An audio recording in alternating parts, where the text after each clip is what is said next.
I've heard it said that conventional scientific thinking recognises 6 classic human emotions, or maybe it's 4, depending on who you talk to, or maybe it's closer to 70 should you speak to another student of the game.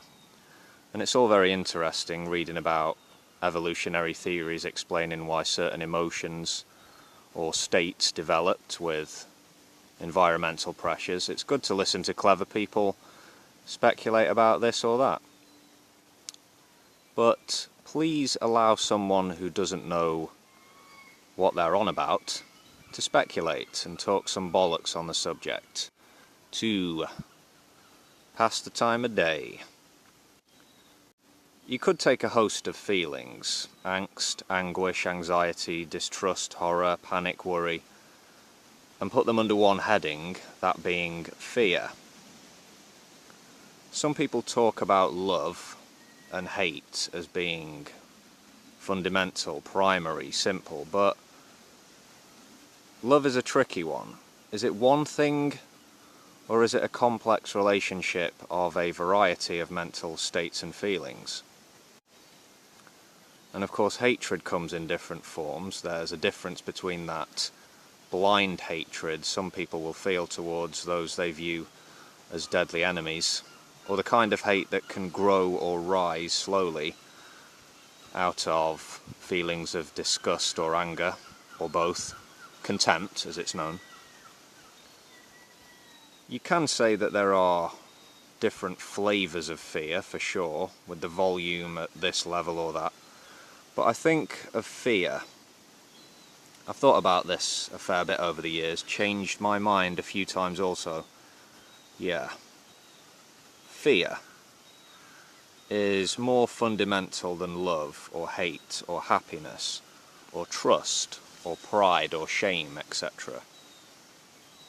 Fear is at the base of the tree, if you like. It's there at the beginning as you're pulled from between your mother's legs and slapped on the arse by the doctor.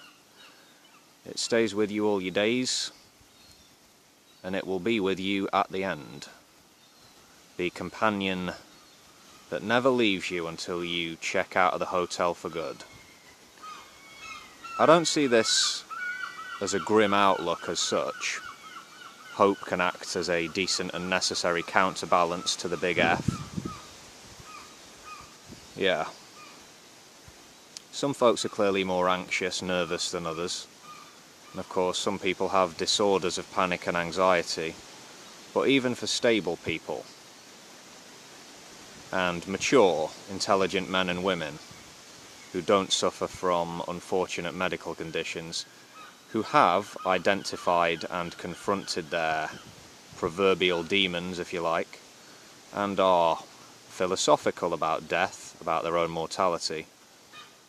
Even so, still, that shadow of fear remains. Maybe if you're in a precarious social or economic situation, that feeling is gnawing at you right now. What am I going to do? If this or that happens, how will this affect my family? To think of fear as an exclusively negative force is obviously wrong. Many times in life, you find there is very good reason to be afraid. The world can be very dangerous and very brutal. Again, statement of the obvious, I know.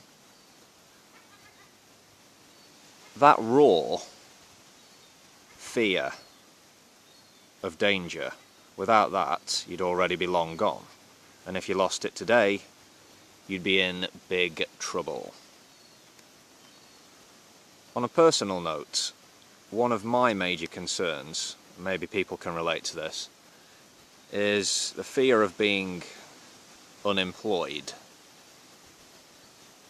Maybe a feeling of uselessness, the source of many an anxiety dream. And in my younger years, late teens, and well into my 20s, I found myself in this unstable situation again and again, lacking independence, surrounded by toxic thinking, toxic influences. But what I have done is I've learned to identify what bothers me and why it bothers me. You have to know your triggers to be in a better position to deal with future problems. Anyway, let me know what you think, rate, comment and subscribe, and I'll see you next time, folks. Take it easy.